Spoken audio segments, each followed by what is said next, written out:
welcome in. We have a two-man pod this evening. Crown Ginger, BJ, 8 p.m. Everyone in the house. Crown, a bunch of early chatters tonight. What's that? Dude, taxes are stupid. Bunch of early chatters. I know. Gambling taxes just make me nauseous. But anyways, yes, a bunch of early chatters. Appreciate you guys popping in here. Coming off Masters Week, we're over 2 years of episodes now. So thank you everyone for the continued support. If you were here since day one, continued to hopped in halfway through, or maybe tonight is the first time you've tuned in. We're in the EA Sports PGA Tour directory. That's the new popping game right now. We will talk about that in a little bit in comparison to 2K Sports. We will have two people on the podcast playing both games as of today. So we'll talk about a little bit of that. And two-man pod tonight. We should have the full rotation. Did Rob send the trivia yet? Or you get a response from him, Moose? No, I haven't heard back. Okay, so maybe give him a mention in the next 15 or 20 if you don't hear from him. Yeah. We'll do our best. Hold serve here. Hope all is well. What's cooking in your neck of the woods, Moosey? We are wrapping up the end of the regular season. We got 4 games left. They're all home games. They're all in the next 6 days. So very much in the home stretch of things. Then hopefully, ideally, we have about a week off before playoffs, and we're able to clinch the division this week. I believe our magic number is around 5. I'm not sure if anyone played yesterday other than Texas, but we finished up our 2 road games this past week. Our final 2 road games, that was in Tucson, grabbed a win in both of those. So now I believe we have a game in hand, or we're even with Milwaukee, and we're up by a couple points there. So, and I'm pretty sure the last time they clinched the division, they won the Calder Cup. So fingers crossed for that. That would be pretty special. Now, no, not at all. Is more importantly, are you going to get any opportunities for more play-by-play? I believe, or color, I should say. Yeah, I should. I think I'm doing color once or twice over these next 4 games. At the end of the regular season, playoffs we even talked about too much. I wouldn't be shocked if I'm not for playoffs, just because we're going to have a lot more media to attend to and stuff like that. But we'll see. We'll definitely keep you guys updated if I am, and we'll go from there. But it should be pretty fun. Playoffs within the next 2 weeks here. Hopefully, getting out to do a little IRL golf before that, but we can talk about that a little later in the pod. Very cool. Very cool. What do you got going on? So I lived around the Masters this past weekend. Obviously, Easter Sunday was yesterday also, so had family over, partially strategic, so I could be in charge of the remote. We'll dive into the Masters coverage, but I was dialed in from Thursday all the way through. There happened to be like a VR streamer in the PGA Tour directory that was doing some good play-by-play. He happens to be in the stream. He was playing a new virtual golf video game. It was called EA something, but anyways, he knows who he is. And I was watching on the Masters app, living life. Mr. Memento Mikey in the house. Welcome. Thank you very much for the continued support. So I was literally living, breathing, dying around the Masters this past week. New job as well. So that's still going all right. First full week, I'm going to have some hybrid opportunities, which I really look forward to, and everything is going swell. So can't complain. Mr. Monk in the house too, 32 months. Holy smokes. That might be the leader in the clubhouse. But let's see what Gingerman sent in real quick. Yeah. As it relates to the Masters, relates to baseball, potentially. And then let's get right into the Masters, shall we? Okay, what is this? It could be loud, ladies and gentlemen. Cross your fingers, it's not.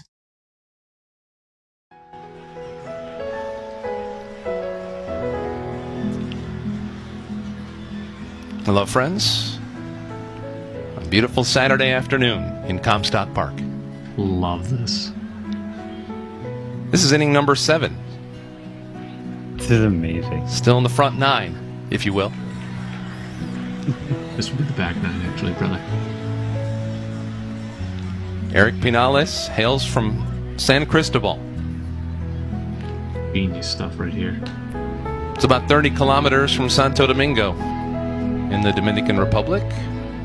It works so well with baseball. Right now, looking too, at a pitch from about 60 feet, 6 inches.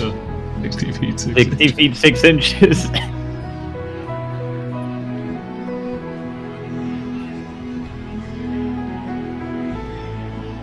No idea how that one stayed out. Oh, I'm about it. Only another 43 seconds. I struggled a lot in 2022 with his control. A fine hit, deep to left center, Fine. off the wall. Lucas Dunn into second base. Exquisite. A 1-out double here in the 7th. An excellent approach to that hit. Patient, able to line it up, deposit it into left center field. Got it into the short grass out there. That's good. Aren't you happy that doesn't sound like that every single day? You're putting me to sleep. Felt like a lullaby. We need more of That's that. really good, though. We need more of that. I love that. I was Ginger. interested to see how long they were going to keep it up. Yeah, the full batter, but they sold it, and they sold it hard. I loved every second of that. Mm-hmm. Oh man. Let's get to the Masters. So, Moose, first off, did you watch start to finish? How much did you watch? Did you download the Masters app for the 1 week of the year again? I saw there was first of all, and I should have known, didn't realize there was a Masters app until I saw people talking about it on Twitter the other day. They're like, all right, you can delete this until next year. It's kind of like the NCAA March Madness app. Yeah, exactly. So what I saw from the Masters was when me and a coworker went to Buffalo Wild Wings yesterday, and then what you guys were talking about in the group chat. So obviously the little blow up there, I saw Phil had a fantastic day. In terms of like physical golf, I didn't get to watch too much. It was more so just scoreboard watching because the TVs were all over the place. So didn't get to take too much of it in. I saw some clips here and there, and I'm sure I'll see some going today as well. But I'm sure you, I don't think your TV ever shut off over these last 4 or 5 days. So I must say, the Masters app, not that I'm going to sell it now because you have another 51 and a half weeks until it's relevant again. Fantastic app, 100% worth the download because you have live feed coverage immediately from the time, pretty much the second the time the tournament starts, like 8 a.m. And you can be That's all you had to say? I already wish I had the app. Yeah, I already wish I knew about that app 4 days ago. Free. So they have featured group sections. They have Amen Corner, so it's just constantly viewing people that are playing Amen Corner. I think holes like 4, 5, and 6 together. And then there's like another group or two. Like there's all these different segments. The website is the exact same, just free, log on. Don't even have to sign in. Don't even no username, no password, nothing. Just download the app and they're pushing it out. Fantastic job there. So highly recommend it. It's the best way to, I think the app and the website make this tournament so much better because you can start watching golf at 8 a.m. You don't have to wait for this broadcast nonsense. Not to mention on Thursday and Friday, even of major tournaments, it's a hassle to try to track down coverage of golf. Golf has just been so poorly covered for so long. I know ESPN Plus has been doing a better job more recently, but the Masters app, the Masters coverage, fantastic. However, there is one however. They designate what they classify as the featured groups. So on Friday, it was Tiger, Hovland, Schauffele, and then they had like another group or two. It was Scheffler, Bennett, and whoever the third person was. So there was like 3 or 4 groups, and those were the only golfers that the featured group section would cover. And you don't have a main broadcast beforehand, so you have to select people to your group, and it's just a little bit choppy as far as following them. There's not like a live person covering them. I gotcha. On Saturday, the leaders were Rahm, Brooks, and Sam Bennett, the amateur. They were not a featured group on Saturday, so if you were trying to watch on Saturday and you wanted to see their first handful of holes, you either had to select them to my group, which, like I said, isn't the best broadcasting experience because it's like replayed like a minute or two after, and you never know. It's not like they're talking in between the shots. It just shows the shot, and that's it. Whoever's decision that was, complete blunder on that. Otherwise, absolutely outstanding. Welcome in, Southern Gaming. That being said, really, really fun to watch from start to finish. And I must have watched thousands of shots this past weekend. So really cool. One of the cool things, and this is even before we get to the golf, is the Masters Walk, because you are not allowed to run on the premises. And these people, this is from the Masters channel, are professionals at speed walking to their areas. And I just thought this little glimpse here of everyone speed walking to set their chairs down was hilarious when I was watching that earlier. Fun fact: did you know speed walking's an Olympic event in the summer? I did know that. That's such a weird thing to be an Olympic event. It's like I think like for it to be classified as speed walking, like both of your feet have to be on the ground at the same time. So like you have to time it with your heel and your toe touching down. It's weird.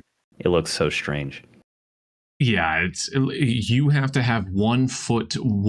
Something has to be touching the ground at all times, as opposed to running. You can technically there's nothing touching the ground when you're like in between strides. When you're classified walking, something has to be touching the ground at all times. Okay, so fast forward to round 1. Victor Hovland played lights out. He matched Brooks and Rahm 7 under, I believe, all round 1. And that was very, very fun to watch. Hovland had that crazy shirt. Did you see Hovland's shirt? No, I didn't. Oh, man, it was very confused.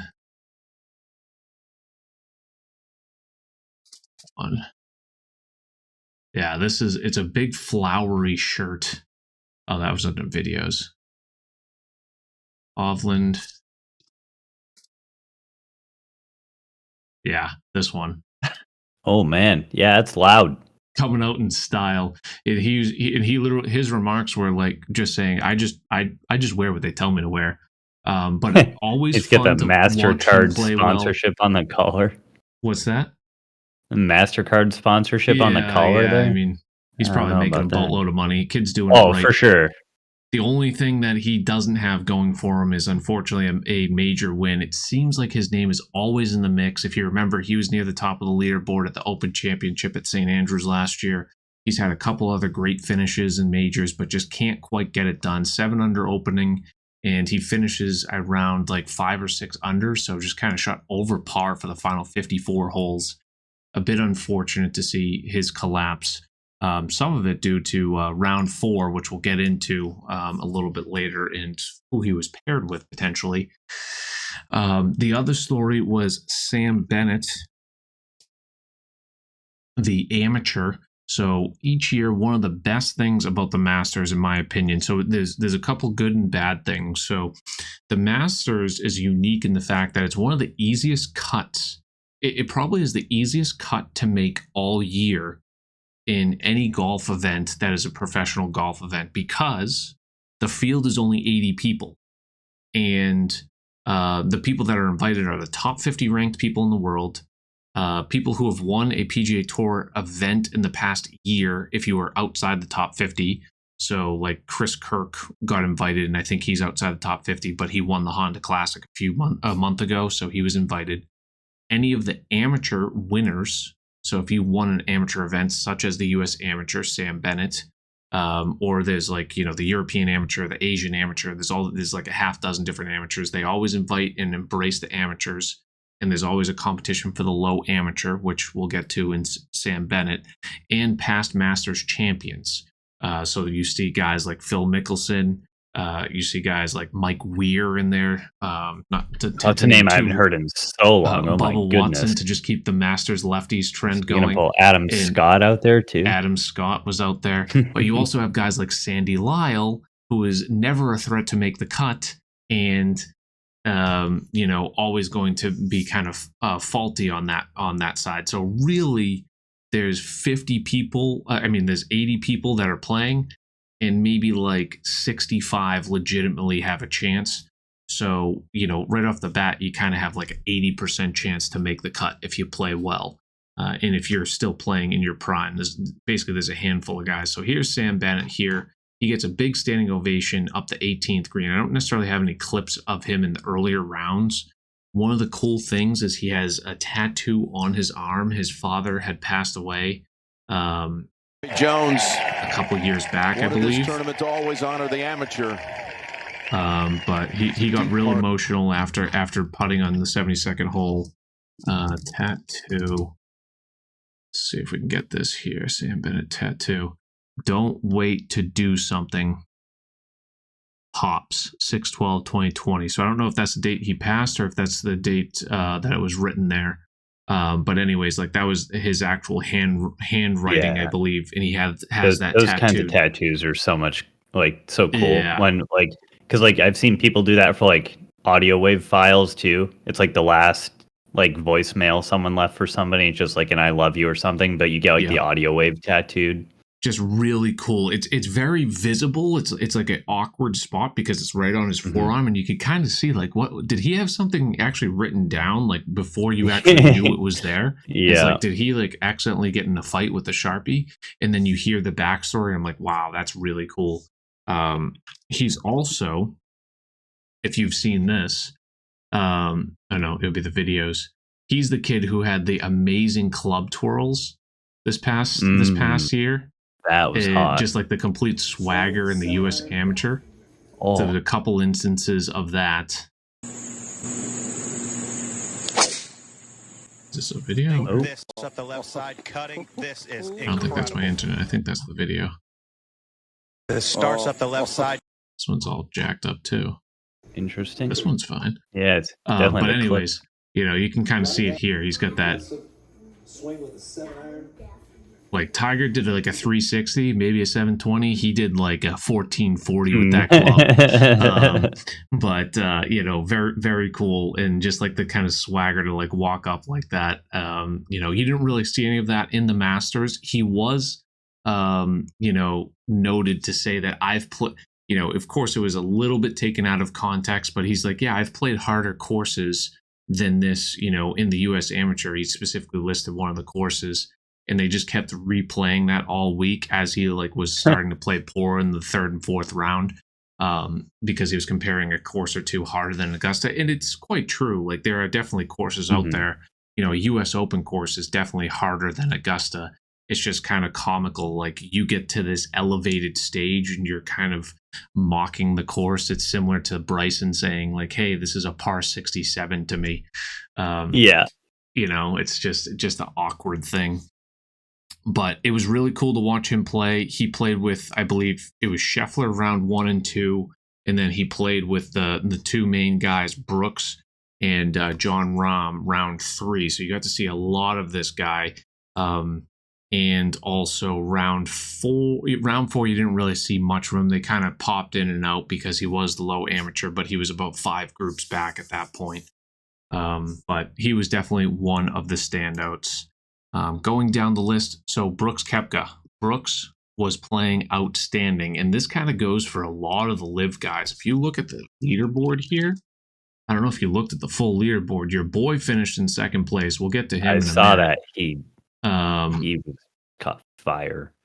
T2, Phil Mickelson, Brooks Koepka, both live guys. Patrick Reed, live guy. That's pretty impressive considering that the majority I mean, there wasn't that many people that went over to live, and everyone kind of wrote them off, and like to the fact that maybe one or two might make the cut. And I think, if you were to ask me and said 2 guys are going to make the cut, I would have said Cam Smith and I would have said Joaquin Niemann, and they didn't even finish in the top 10. I think they finished like decent. Here's Niemann right here. He's pretty solid, and I've always liked his game. I think Mito Pereira made the cut. Like I said, it's not that hard to make the cut here, but Cam Smith, Mito Pereira. So there was a lot of, and Dustin Johnson, a lot of presence out of the out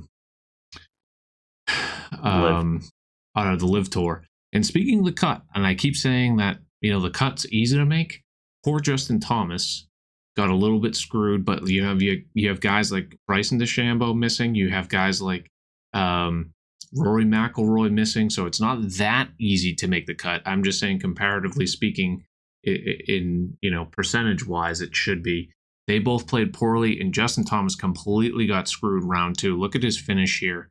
He shot a 42 6 over in his final 8 holes, and that was largely because of the weather conditions that took place on Friday. Into Saturday. Saturday was a mess too. They had the full rain out, and you felt bad for these guys that kind of got shafted. Brooks was out there early, and honestly, really helped propel him to get to that 12 under status. I think he shot 65, 67 to start, if I recall. 65, 67. That round 2, he didn't really struggle that much. Exactly. He was bogey free. 3 birdies and an eagle, and he didn't have the struggles on that back 9. Rahm held in there. He had 2 birdies and 2 bogeys in his final 4 holes of round 2, but he was kind of playing in those elements. Everyone was bogeying 18. It was wild. Round 1, everyone was hitting their 300-yard tee shots on 18. Round 2, if you were in these poor weather conditions, Rahm's tee shot went about 60 to 70 yards shorter. He hit it like 230, 240. That's how hard it was raining and how hard uphill and into the wind it was going. You saw these guys taking 3 wood and 7 wood into this green and still falling up short. I think I saw Cam Smith hit like a 3 wood on his second shot, and he ended up short. And these guys are normally taking a middle iron.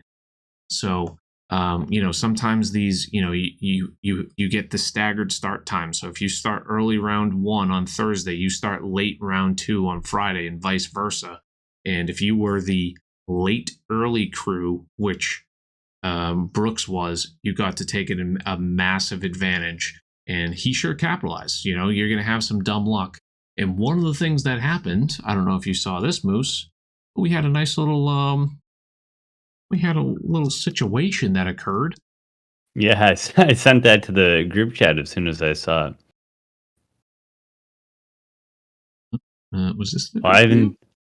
Oh, there's a branch, and wait for it.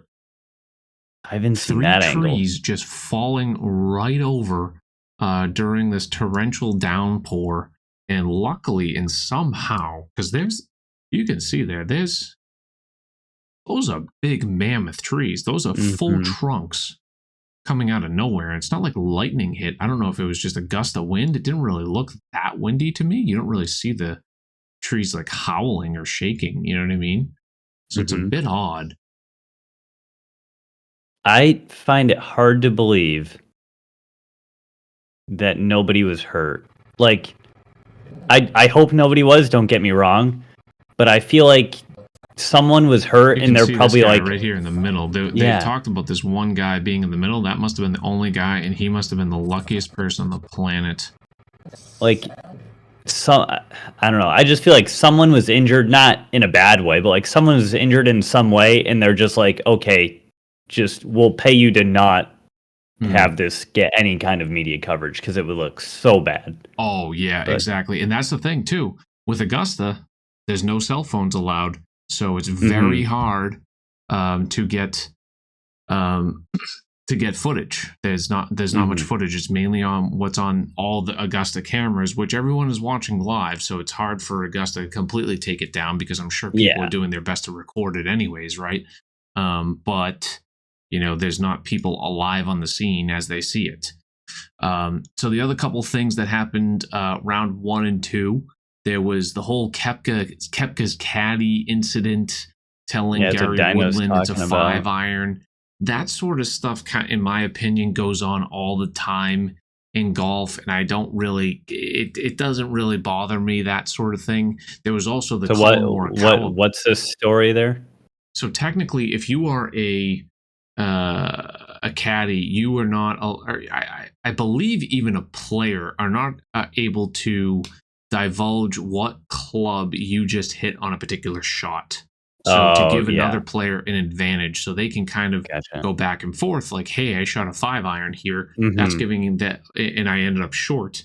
If you're theoretically, maybe he's boys with Gary Woodland. Next time, Gary's going to give him advice on like a par 3 that Gary goes first on, and they technically have a small competitive advantage. I mean, I don't know. I feel like that's just real nitpicky, like old school. It's kind of nitpicky to me. It's more. I'm fine with it. Yeah, it's one of those more unwritten, but it actually is written rules. So that one didn't bother me. The optics of the Colin Morikawa one, though. The ball marker. Yeah.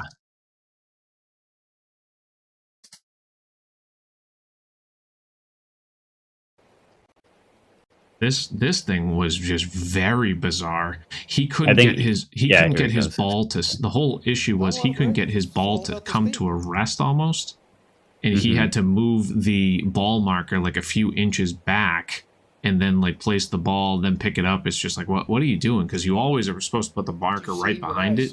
He did everything to a T, and addressed it. So there was a couple rules things that were, and Twitter obviously blows everything up. It's just like the drop that, someone called in a drop penalty on Tiger Woods like 3 or 5 years ago. I don't even remember. But it's just the fact that the internet can kind of get involved in the golf is a little bizarre. I wish they were finding stuff on Patrick Reed, but I don't know. It is what it is. So that being said, round 1 and 2, the ball striking by Jon Rahm, and in my opinion, Scottie Scheffler, I don't really think it has to be opinion. The ball striking by both of these guys, world number 1 and world number 2 for a reason, was phenomenal. However, the reason you didn't see Scottie Scheffler's name near the top of the leaderboard, although it wasn't too far back, I think he finished like 12th and was kind of, or T10. He wasn't that far out of it. This man couldn't make a putt for the life of him. His putter was absolutely atrocious all week. However, tee to green, the strokes gained was, outstanding per usual. That being said, Jon Rahm was in the same area, and with the exception of hole 1, his putter was okay. He had a nice double bogey to actually start the tournament, a 4-putt on the first hole. Yeah, I was going to say the 4-putt, wasn't it? Yeah. So, funny story about that is the 4-putt on 1 was prefaced by this. Believe in jinxing other players, so people, and whatever it may be. Thursday morning, when I was getting on the golf cart to get to this putting green 10 minutes before my tee time, I saw a text from a good friend of mine, and I'm going to name him because he is a Super Bowl winning champion, Zach Ertz. He said the text. I'm gonna paraphrase here, but he said, "That first green looking like a walk in the park or something like that right now. 10 minutes before I 4-putted to start the tournament." Getting a guy's head, why don't you, Zach? And then later it was like a text between JJ Watt and Ertz and Rahm, and here it is here. Let's have a day, John. Start fast. And then this is the Ertz one. Let's go. Oh no. First hole green looks like a walk in the park. They literally had it. And then of course this is between JJ Watt and Ertz after. 4-putt to start the round, not ideal, horrendous. I said, pretend like you're playing with us, not playing like us. So, I mean, this wasn't obviously to him at the second part, But it was just kind of funny, this conversation behind the scenes, and how ironic it was that he started up the tournament that way. We'll get more into that. But just to kind of continue on the round 1 and 2 talk, here's Scotty. Here's a stat from Scotty Scheffler. Scotty Scheffler this week: strokes gained putting tee to green first. Strokes gained putting last. He was dead last in putting. So kind of goes to show you where his putter was this past week. But tee to green, just number 1 in the field. Yet again, the man is incredible. But so is Jon Rahm. I think he was near the top in the first category, and his putter was pretty solid as well. All right. The other sad story that we kind of have to talk about is, unfortunately, Tiger Woods. So it was very fun to see Tiger play, and unfortunately, he was kind of caught in that late group where they were playing in the weather elements Friday into Saturday of round 2, and it was just horrific conditions. They had to suspend play, and he was able to make the cut even though he went bogey finish on 17 and 18. Luckily, there was people out behind him who were playing in even worse conditions, like Justin Thomas, who missed the cut. And ultimately, he ends up withdrawing after he starts round 3 because he re-aggravated his plantar fascia in his foot. So it was very cool to see him play. I hope he has a speedy recovery and we get to see him again. But at the same time, it stinks to watch him and just struggle along, because you could tell he wasn't 100%. And hopefully he'll kind of get to like 90 to 95%. I don't think he'll ever be 100% again with all of his injuries. And, between the back, between the knees, between the feet, it's just so many compound over the years, and the amount of wear and tear his body has gone through. So it's fun. It's always going to get a click from me. I'm going to watch all of his shots. I'm going to root for him. I'm going to bet on him to win the tournament. I'm going to bet on him to make the cut. It's fun just because of the odds, and it's the optic of Tiger Woods. But unfortunately, he does withdraw a little bit early from the tournament. Okay. Let's get to Sunday. This was really cool. One of my favorite golfers, Sahith Theegala, with a very reminiscent chip of the Tiger Woods that we were just talking about on 16. Probably one of the shots of the tournament. I will get to what I classify as the shot of the tournament because it was more impactful. But look at this chip.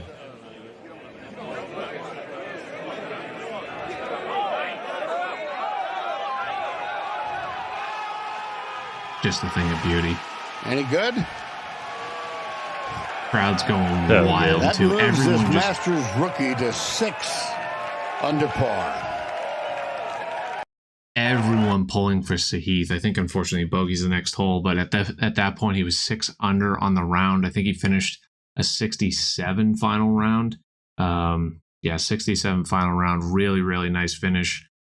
He is just past his rookie year. Really cool, fun episode of Full Swing. If you didn't watch it, it was Sahith, and I forget who else was on his episode, but very fun watch, and just a really humble guy. His family's cool to watch and root for, and a young guy that everyone can kind of get behind. Big smile. Reminds me a lot of Finau, just like kind of happy-go-lucky. His family there pulling for him, and just someone that you want to root for. So very happy that he finished well. Okay, and then we mentioned I don't really have much from Brooks. Brooks just collapsed. He kind of got a little bit of some bad breaks on 9, Brooks tee shot on 1.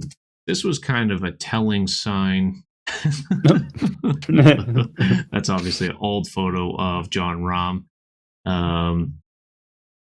He nuked one over into the other fairway on 1 and just completely missed the tee shot. He was able to try this Brooks tee shot.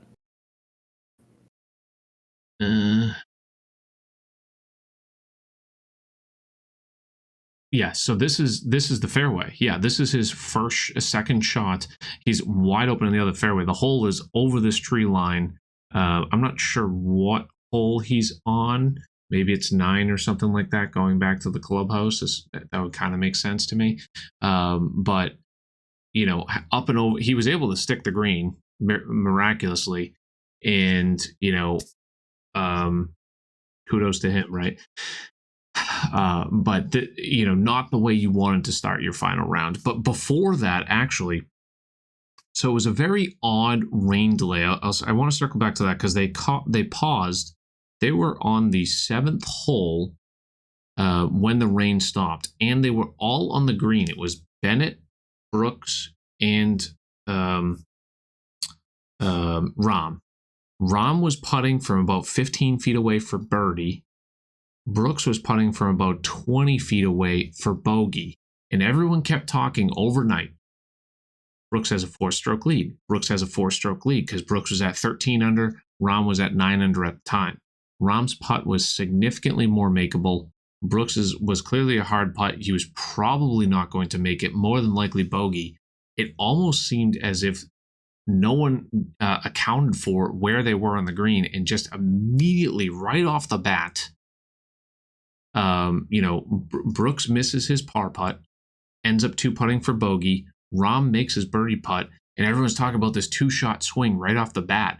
I can't help but think that mentally for Brooks is not going to be helpful, given you're a professional golfer, you're multiple time major winner. You should be able to overcome these things, right? And you still have a 2-stroke lead. Just mentally setting the tone, resuming that round 3 with that. He does overcome it though, because the rest of the round 3, he kind of holds serve, because as you can see here on the first tee of round 4, he still has that 2-stroke lead. But still, that was just a nerve-wracking thing. And then to go way left on the first tee, not a settling feeling. It takes Rahm a little bit, but he was able to overcome that. And he was just playing smart golf.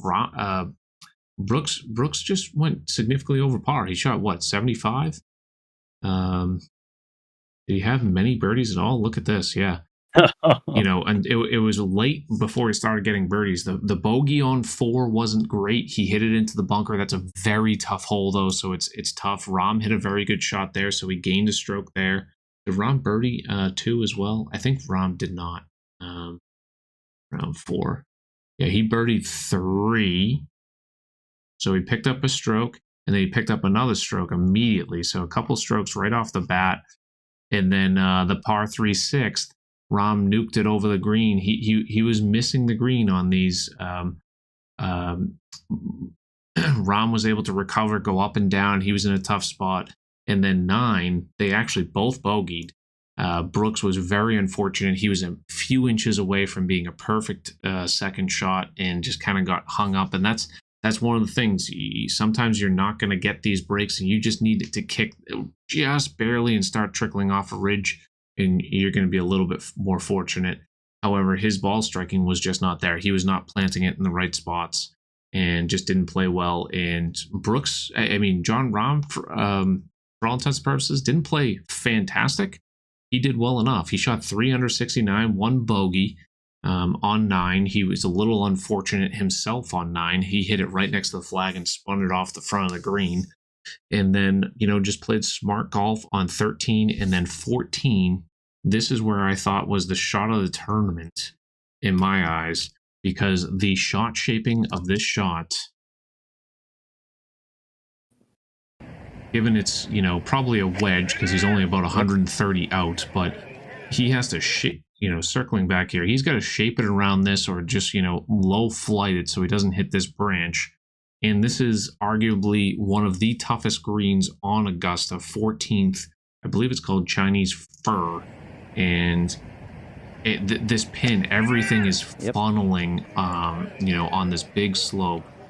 Lands at a mile up top. And watch this thing roll back down. Rahm. This is going to get a lot better, too.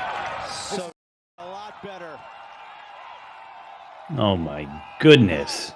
What a shot. Really nice shot from the rough too. And that's when he had the 3-stroke lead. You were kind of nervous. I had money on Rahm. I'm like, Mickelson's sitting there at 8 under. He ain't moving. And this stretch, like, you don't want to be complacent because Koepka's falling back too. So it's like there's less pressure for you to go out there and hunt for birdies. And then he hits this and makes that birdie putt. And that's really what sealed the deal in my mind. Really, really good job by Rahm. And, you know, he had to overcome two other things. One being Mr. Patrick Cantlay, who was paired with Victor Hovland. And this is Rahm and Koepka on the 16th tee, just staring down at the green. Victor Hovland deserves some sort of medal for playing with Patrick Cantlay yesterday. It was the most excruciating slow round. It was exemplified based on the coverage. I think Cantlay has always been a slow golfer. It just has, you know, I think Rahm and Koepka are relatively fast guys. And them being in the final group where everyone wants to watch them, they're constantly waiting for Cantlay, who is one of the slowest, if not the slowest on tour. He was taking even extra long yesterday because, you know, this was another shot. Here's Hovland, right? This is the 15th green, par 5. You have to cross the bridge, get to the water, you know, cross the bridge over water. Yeah. Get to your ball, assess your ball. You might walk around the ball. Like, you're going to take your time. It's the Masters. Hovland's hitting his shot already, his chipping. And you can see in the background here, this is Cantlay still walking up to the hole. Like, he's not even close to Hovland yet. Like, you can only imagine how long it took Cantlay to get up there. And on top of it, he sits on top of the ball and waggles for about 20 minutes. It's very infuriating. That being said, he seems like a nice guy. Just extremely, extremely slow. Like playing a match play against Jives or something. Oh man, it just you know, super, super over calculating. The two rounds of the day, though, the final, I guess, closing thoughts were your boy and Mr. Jordan Spieth shooting 65 and 66. Where did Phil Mickelson come from, Moose? Did you have any hopes of this at all? Goodness. I mean, I always, you know, deep down, I always pull for Phil, and it's great to see him near the top every now and then, especially after all the live stuff, and he's on the Champions now or was and all that. And then, like, not hearing really anything about him. We're at the bar watching the game, and then I just look over and I see your guys' Discord messages, and like, Phil's like 6 under on the day. Like, what in the, like, there's a chance, like, if Rahm chokes, like, Phil Mickelson could win the Masters. Yeah. And he came from absolutely nowhere. Like, I want to know his mindset going into that. And like, is it just one of those days where like you're on, or like what changed? Yeah, it's so crazy. And like, you know, he didn't say much. They said he didn't say a word at the Champions Dinner. You didn't hear his voice this past week at all. And he's relatively a people's person. So I think he just was so cognizant, so dialed in mentally about performing well, showing up, coming back, saying like he's a class act. And quite honestly, like the fun rooting for Phil was always a cool dynamic. And it's just kind of this live, you know, association that has rubbed people the wrong way. And the fact that, you know, I think it was Kyle Porter? There was like, you know, in what way did it seem like Phil even had a chance? And there was like, oh, here it is. Yeah, this was a cool little graphic. Phil's Wikipedia page makes a ton of sense. Look at this. T2 2003 in the Masters, didn't play in the other two. Cut T21 T62 cut did I don't know what NT means. T71 51.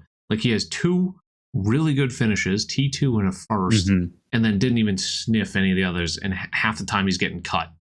It's like, what? How do you just show up like that, and on top of it have the round of the day? Not to mention, he like, I think his first top 10 at the Masters he has more top 10s at the Masters, I believe, than Tiger Woods does, which is kind of an interesting stat. Obviously he's a little bit older, but still. It was canceled due to COVID. Good call. No tournament. But still, just like the peaks and valleys of Phil Mickelson, kudos to him. He played well. He balled out. And no one on Live was very outspoken this week, which was or talking about Live, which I had to have been like something from the top. It's probably just go out there and ball out and win this thing. And boy, did Phil do his absolute best to try to make that happen. I do have a couple more, one more clip. I thought this was kind of funny. I was gonna say, I thought I saw it on Instagram. They had like all the Masters like dinner menus from the past and stuff. It's like 8 of them, and I'm trying to find the post, but I can't find it. It was really fun to go through and look at. Justin Rose whoop, makes good. the motion around the hole after he drops his birdie on 2. I loved that one. That's and good. Then the one last thing, and I thought this was an interesting topic, and I'm curious to see who you may pick. After Crazy Masters Week, by the way, Kyle Porter, CBS, excellent follow if you're interested in golf on Twitter. Between him, Rappaport, and a few others, they do a fantastic job. After Crazy Masters Week, let's reheat this one. Out of the following group, who ends their career with the most major wins and why? Rory, Brooks, Spieth, Morikawa, JT, DJ, Rahm, or Scheffler? There's a lot of names on that list. And there's the current, Man, that's nuts. Morikawa is still, I mean, they're all relatively younger. Yeah. But Morikawa is just so young. I don't know. I feel like I'd like Colin out of that group. You know what? It's kind of funny. I was leaning towards Colin Morikawa myself. It's a combination due to age. He's already got a couple in the bank. And I feel like his swing and his game has a longer longevity than a Rahm and a Scheffler. He by far, in my opinion, is the best golfer. Well, not by far. Him and Rahm are the 2 best golfers on the planet right now. I don't know how Scotty Scheffler is so goddamn good in precise with his irons, with how horrific his footwork is. Like, it's constantly sliding all over the place. I have to feel like that falls apart at some point. And on top of it, he doesn't have the best putter in his bag. Rahm is really, really good. Always in contention. I like his chances too. He's a little bit older, I think. 28, I guess not. Maybe not. What's Morikawa, 26?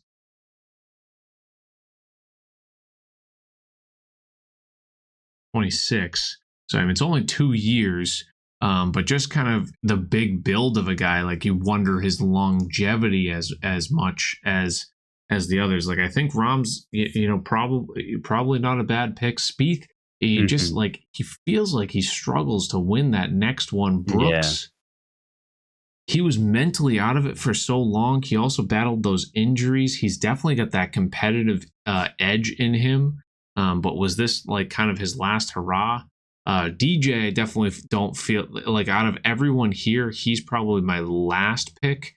And JT, like he's just a little bit inconsistent. Don't get me wrong, I like him. And Rory's he just hasn't won a major in forever. So as much as I want to pull for Rory, it's tough to pick him other than the fact that he already has 4. So, and it's not easy to win a major. So it's, for Colin or any of these other guys to get a couple more, it's very, very tough. Rory has he pulled out of the RBT. I did see that, Dino. So, or RBC rather. He's probably not playing the RB Run Bad Tour. That's the first thing I thought. I was like, am I missing something? Yeah, the way Rahm is playing. The thing is, that's what's really cool about golf right now. If you're following closely, 15 years ago when Tiger, or maybe it was closer to 20 at this point, good Lord, when Tiger was at his prime, they didn't seem like there was this many studs all at once in their prime. And M was asking today, like I think he replied back to this or some other tweet from one of the golf guys, like, do you ever see a guy dominating like Tiger again? And I personally said, I don't think so. He might be on RBT. it's just like, it's so hard with the amount of talent out there, but it's so cool to watch. And, you know, I don't know. I just love the unpredictability. So we spent a very long time in the Masters. It deserved it. I think it's warranted, right? Because it was a fun week. And it's the biggest tournament of the year in my book. I love the Open Championship. I love the US Open. The amount of coverage you get and how it's presented to you, on top of you know, everyone being there, it just is fantastic. So I mean, I'm going to be looking forward to the next couple you know, major championships as well, and we'll definitely cover those. Yeah, we will. I don't think we'll ever see another Tiger. You will see people who probably are that caliber, but the issue is there's going to be multiple of them, right? Like Colin Morikawa could theoretically. I'm not saying this is going to come off wrong. I know what you're gonna say too. I'm going to say, if you put Colin Morikawa 30 years ago, he may already have 4 or 5 majors by now, I think, because he's got that crazy discipline. I don't think he gets to the status that Tiger Woods gets to. I think a lot of these guys, you put them, their work ethic, what they do today, 20 to 30 years ago, they're winning more majors just simply based on the fields being a little bit weaker. I'm not saying Tiger didn't deserve it, because he 100% did. He absolutely destroyed everyone. In my opinion, he was the GOAT. He always will be the GOAT, because on top of that, he just has that killer instinct. But I do think these guys here all get a couple more majors, and maybe they sneak closer to maybe like 6 or 7, as opposed to where they currently are. You know, Tiger was just on another planet. The domination that he personified was something we'll never see again, and it's sad. But hopefully he'll sneak another one. Hopefully sneak another one. All right, you had a couple things before, so this is kind of more on the weekend recap. I probably should have done this earlier, but Quinnipiac and the Frozen Four. Before we get to the 2K and EA, I'll let you talk for a few minutes. Or did you want to preface this, because I need to take a sip of water? Yeah, pause this quick. So, I almost said EA. Quinnipiac College out of Connecticut has never won an NCAA tournament, an NCAA championship for men's hockey. Obviously, they're the 2 seed Minnesota, one of those teams, one of those schools. You know, in and out, they're always a contender. They always have a good team. It's the state of hockey. And then, so this game, Minnesota takes the lead, I believe, in the first period. They go up 2-0 by them. Like early in the second period, Quinnipiac scores their first goal halfway through the second period. So it was it was 2-1 Minnesota from the middle of the second period until about 3 minutes left in the third. Quinnipiac pulls their goalie with about 3:50 left, 3 to 3:50 left. Wow. And then they score the tying goal with around 3 minutes to like 2:40 left. So they pulled their goalie to get the extra attacker. They tied it with 2 minutes left, and then this is the start of overtime. Bobcats win the faceoff as they won most in the third period. Pass complete. Lipkin has a man in front. Shot score! The first shot of overtime, an unreal celly. For the first championship in school history. This was the championship game. Yep. Yeah, this was the final game. The coaches obviously love it. You'll learn a little bit more if you go to that other link. You'll learn a little bit more about this coach here in a second. I don't know exactly when he started with the school, but as you'll hear the reporter ask, they were originally Division II. He took them Division I. Winning coach at long last, Colby. He gets it done. In the emotions. You made this program Division I in 1999. Nobody's won more games than you in the past 10 years. Now you're going to hang that banner at your home rink. What does it feel like for you right now? I'm just trying not to cry. I don't think I can do this. Just proud. Just awesome. Sorry, I can't. I need a hug. Give me a hug. Well, look, this is a great moment for your team. He started there in the 90s. as Kobe said there, started Division II. He took the team all the way to Division I, doesn't win a national championship until 20-something years later, and then they finally do it against a fantastic Minnesota team, and just, can't imagine all the emotions that they've been dealing with over the last couple of days. So that was really cool. Because just like March Madness, anything's possible because it's one game, right? So it's it's just that really, really cool tournament. Anything really is possible where you have these crazy runs. You don't see it as often because it's not as well broadcast as the basketball tournament, but stuff like this does happen. Teams make crazy runs, and goes to Quinnipiac, and really good goal too. Yeah, it was just never took their foot off the gas. I almost went there. Would have been cool if I did. This poor defenseman, number 2. I know. You hate to see it. Oh. Or who was the other guy coming? Did he just four grabbing the winger going? Four with the pinch. Yeah. 4 with the pinch was of the face off. Yikes. Tough luck. Alrighty. So back on track with the tabs. That was cool. Thank you, Moose, for that, because that I did not see that, and glad I did. We do have trivia, by the way, too, with the answers. Beautiful. So we do have trivia tonight. Stay tuned for that. EA Week 1 and 2K. So week 1 of EA Golf. What were your initial thoughts? I know you haven't really. Did you download and play yet? I know you just were getting the game. So yeah. So I turns out I still VA play. That's right. You were telling us. Yeah. Okay. So I played the trial for probably about an hour to an hour and a half, just doing the offline challenges. Mm-hmm. My initial thoughts, I wasn't huge on like the slowness of the swing and all that stuff. And it's Jimmy has a command in his chat. I can't remember what it is, but it explains the differences between the two games very well. And I like the way he worded it, but it's growing on me. And I was talking about I only wanted to play the trial when I was going to stream it because I would only have those 10 hours. If you saw my tweet earlier, I was fortunate enough to be gifted a PC copy, by a very generous community member. So thank you again for that. So going to be playing a lot more of it probably next week because I'm working a lot this week, but we are going to dive into it a little bit more tonight as well. It's grown on me a little bit. It's a very nice change of pace.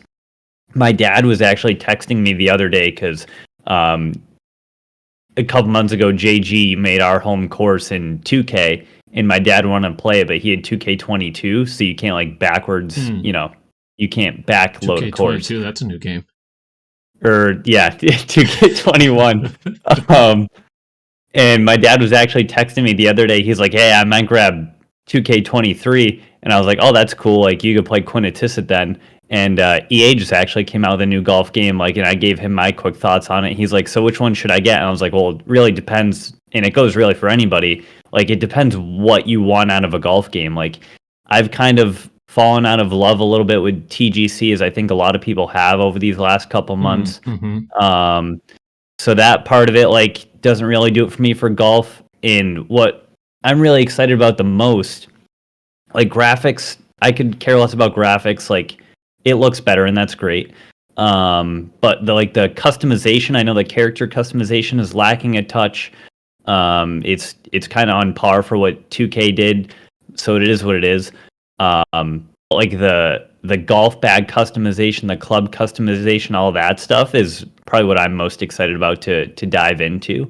And I'm sure you've played it a little bit. The swing difficulty, it's definitely not as difficult. But there's other parts of the game that are a little bit more challenging, and it kind of makes up for that, the lack of quote unquote tempo. Yeah. So my initial thoughts and kind of what I anticipated going in is 2K. If you are a casual gamer or a casual golfer, and I say that word loosely, or because even a somewhat competitive gamer, in my opinion, will probably lean towards EA. their presentation, the graphics, some of the customization are really cool. If you are the person that is going to dive in and spend a ton of time, and on top of it, they have a lot of different challenges. Yeah. The course customization, the cross-play combination with 2K is by far their biggest strength. And on top of it, the swing feels so much more authentic. And on top of that, for 2K, if you are on the competitive side, I don't know how much RNG is in 2K, but I know that there's enough in EA that really kind of deters me away from liking it. And this is just week 1 thoughts. I don't have a maxed out character yet. So maybe 3 months from now, you kind of get that near maxed out character and the RNG feels extremely minimal. Yeah, I feel like you had to pump a couple hours into it and reassess. Like, I mean, obviously we've both not really played it too much, but I definitely get where you're coming from there. But yeah, I feel like that'll go away just because like other people in the community that are streaming it now, I feel like kind of had that same thought, but as they've kind of stuck with it, it's grown on them for the most part. Yeah, EA, like, there's a good amount of content. They have challenges. One of the things, that Sahith chip that we just watched at the Masters, that is already a challenge. Yeah, it's already in the game. It's nuts. Fantastic job. It's more about the feel of the swing that throws me off a little bit. The 30 frames per second is a major issue for console, in my opinion. I've played 5 minutes on the PC copy at 60 frames, and it feels so much better. And I've heard people like that were complaining about the 30, or like before the game came out, they were skeptical about the 30 frames, and it kind of grew on them. My initial reaction was like there was almost a quarter of a second of like input delay, and it was just really grinding my gears.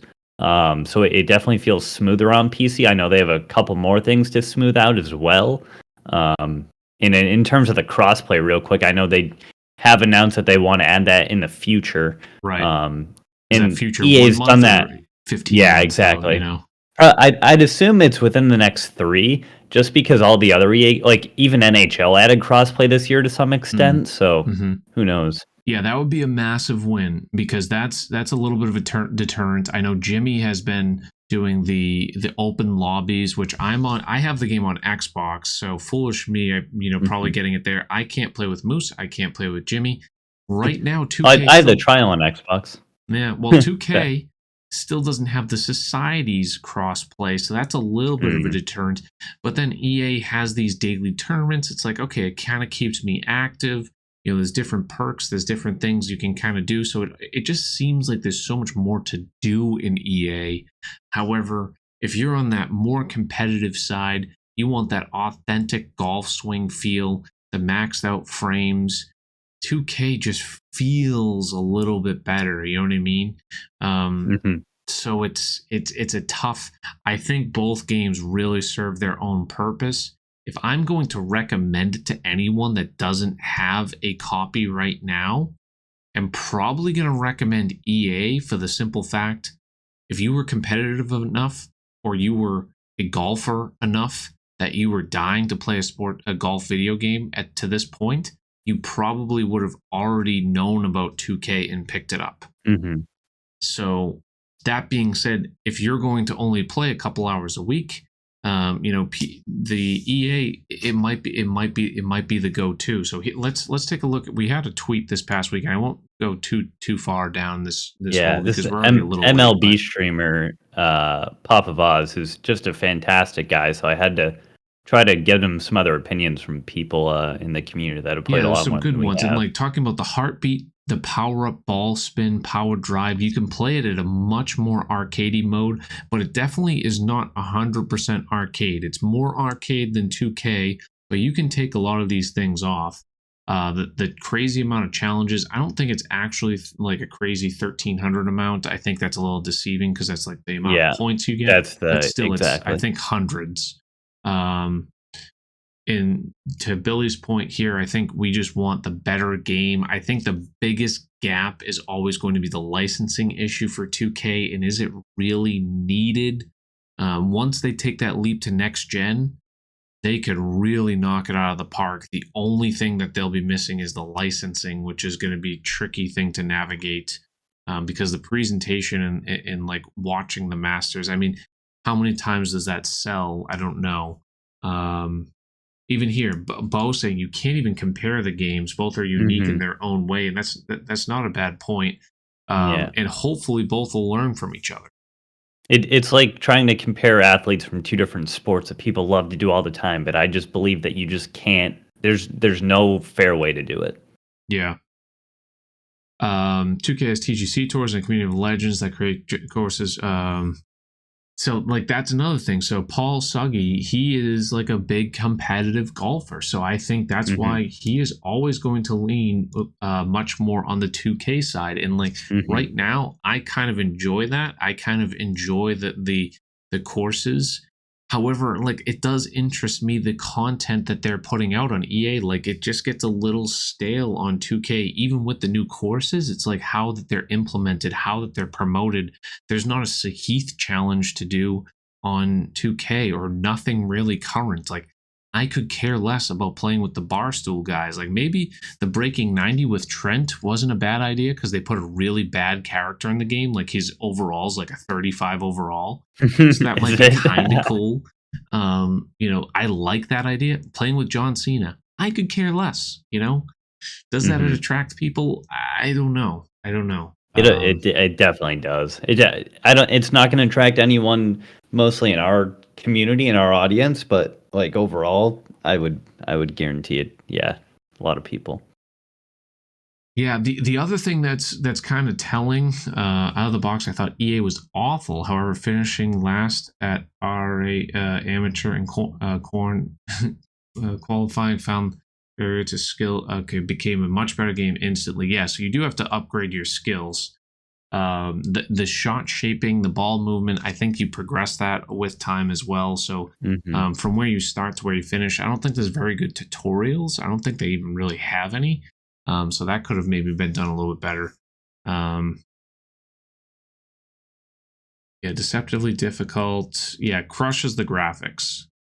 As Pleated would say, 30 frames per second on console is poison. Yeah, it really does. It's very noticeable. You get the one thing I will say is because it's the same repetitive swing, you get used to it. It's just, And then this is the other thing. I'll leave it. DR Golf Design's good too.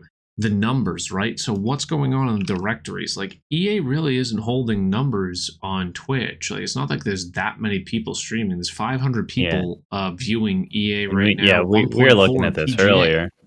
Who's in 2K? Yeah, I wonder if one with like 1,000. Deltouche is streaming, and then Rudy. But like there's a decent amount of people in this directory right now. You would think with a brand new game, if EA was that good, it would be crushing it. And it really isn't. Like, you know, people that came from the 2K game and went over to EA, like we see Respawn, Jimmy, and Progressive all doing well right now. You know, there's a lot to do and talk about. And, you know, that's kind of fun, but it's not like there's really drawing new eyes. Like I don't see anyone really new in this directory.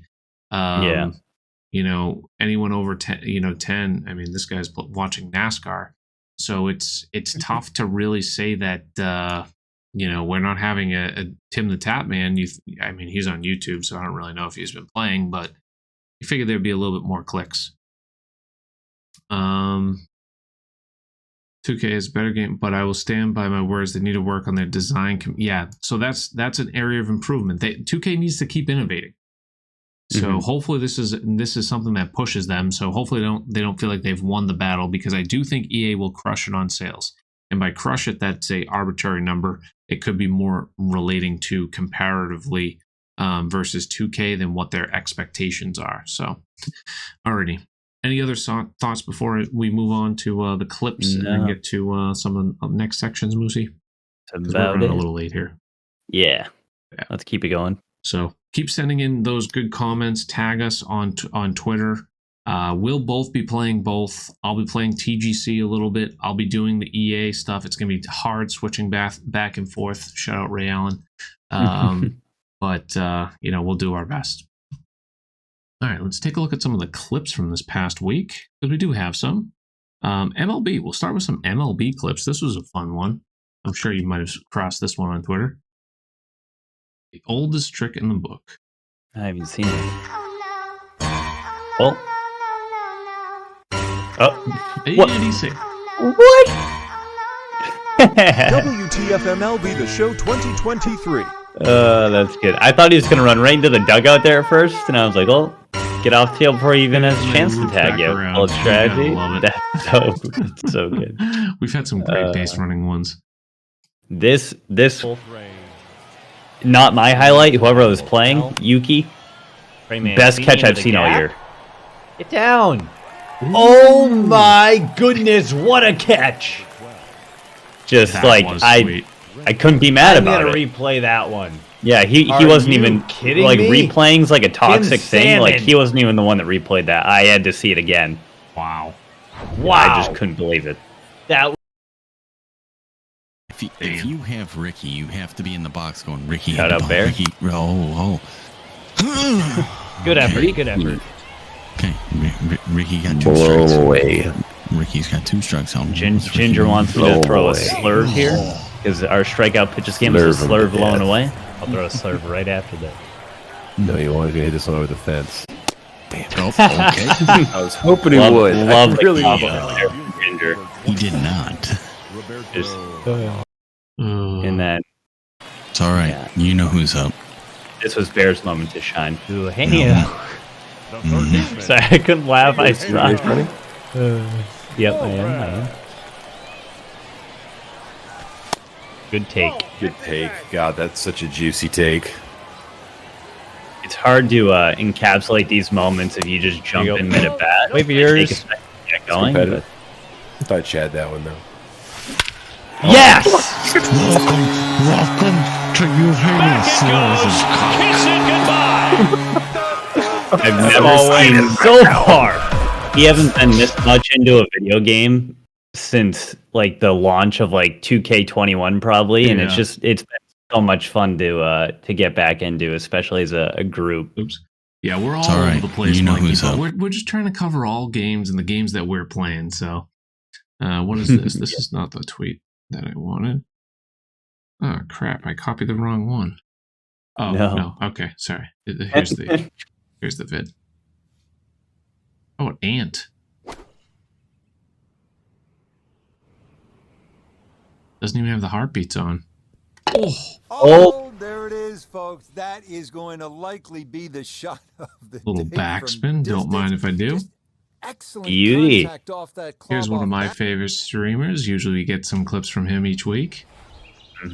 Even just like the look of the game is just so refreshing. Yeah. Like I said, I don't care. Oh, baby.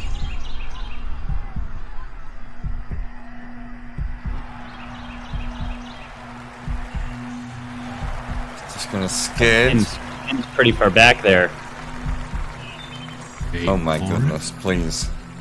Good. Game love more rollout. Yeah. Go in! Go in! Yes! It's an albatross! The first one! Yes, birdies, boom! And bogeys, but almost never. Very, very cool shot by G. Plenty of heartbeat moments. Third shot.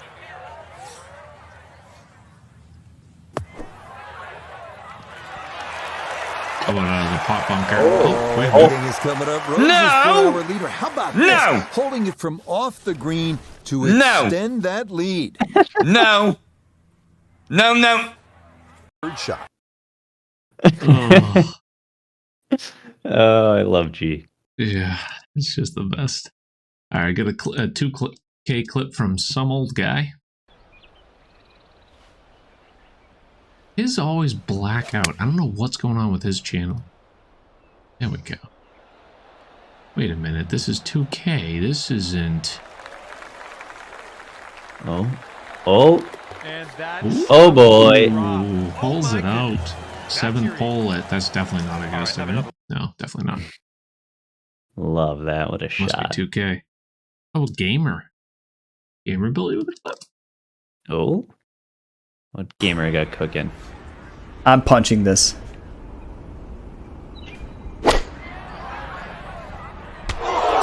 Oh, God! Nah, just cut it fat out of the That went rough. through the tree. Never had a chance of breaching, and now it is time to Just nail some lady in the face? Right, Oh, but yeah. can't. She didn't even see it coming. Gamer. Ryan. Wrong way. Yeah, here we go. Yeah, let's get this in slow-mo. Yeah, that went right through the tree. That tree is invisible. Yeah. Good to see.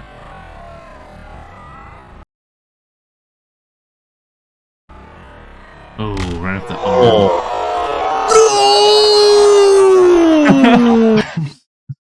The face. Let's play it out just in case there was anything else good from this. never had a chance of breaching, and now it is time to regroup and try to escape with a par. Right in the chest. Yeah. That thing, you could hear that thing. Oh my. Pushy bombs. Medic. The sound there. The crowd didn't even care. About just full send. It went through, right? Hit that ball so hard. It went through the tree. I'm punching this. Oh, man. Too good.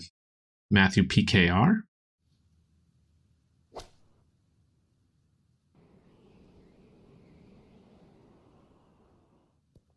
Oh. One hopper. At Scottsdale. Love that. First ace of the year. Yeah. And then we got a couple from Dino and one from Pat to round it off. Dino and TGC back on 2K. We're switching back and forth between games. Wait a minute. This isn't that course in Georgia, is it?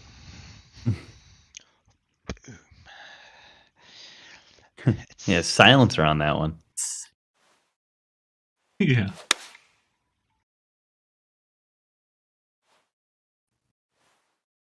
This is Albie for tag, but I don't know why it says that. Oh, that is God tier. This has got to be good. It? There's Dino. Go in. Go in. Boom. What a shot. Just as you come in, tag Rocket for the Albie. Love you. Is that the new thing, Dino? Yeah, I right. have to try that out. I have to actually hole out first, though. Yeah. So, yeah, that might be an issue. And then one more for Mr. Patrick Strife. Oh, a little fast. Get down. A lovely ball here. That'll work. Okay. Oh, no shot. Oh, that'll work. It's working. Oh, No. Oh, my God. Oh, give me that eagle there. Woo. You ever seen a sorry if that red fast review, by the way. Sorry for the fast forward. My bad. No I worries, didn't Pat. expect that bump to just roll like this slowly but sure. My What goodness. a shot. Had a baby Pat. Alrighty, let's get to the next section, and then we'll go right into some trivia tonight, eh? It'll be tough, Moose. It's only a two-man show, so we'll do our best. Yeah, I know. Yeah. Yeah, it is what it is. All right, so Red Fast Review Society, not nearly as many people playing. Obviously, it's EA launch week. It is what it is. Glad anyone can take part of it. 57 played at some course called the Nolia 2018 by Craig Vassar. He's made some good courses back in his day. Feel free to check it out if you are a fan of, the course in Georgia. Blaze Ripper with the win. Congrats there. 57 participants. Glad to see people are still playing, though. I'm curious to see if that number bounces back or what direction we'll go from here. Corda Canyon dedicated to the Corda sisters by Robert Thorogood this week. On this episode, here's Jonny. I wasn't sure on how to spell Jonny. John Rahm doesn't have an H in his name, so I left it off. It looks wrong. Maybe it's Jonnie. I don't know. Anyways, spelling was the least of my worries. Go check it out. Corda Canyon. Robert Thorogood, a very good designer. And what we also do is content creator of the week. Haven't really been seeing too many new streamers, so we're gonna make sure that you follow one of our favorite streamers. We've rated him a couple times in the past. He is on his 2-year affiliate stream right now. Goes by the name of Jimmy Boredom and has been really moving up the ladder. So kudos to Mr. Jimmy Boredom. If you can give him a shout out, Moosey here. Here's one of his clips on EA. Doesn't have too many because he's jamming out typically in his streams.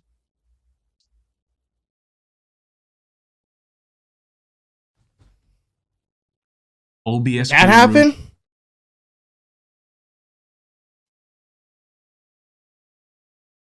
Stream guru, knows it all, streaming every single day. So I'm sure the majority of you in here. He's at a 260-day streak right now. Something crazy like that, and it's multiple hours. He ain't just hitting that go live button. It's for a long time. And really, I'm very shocked he's still going. I was in there before the podcast. Yeah, I'm saying this was also funny. All week in every chat. I might not even make plat. Talking about Lindsay Collins materialization. So inconsistent right now.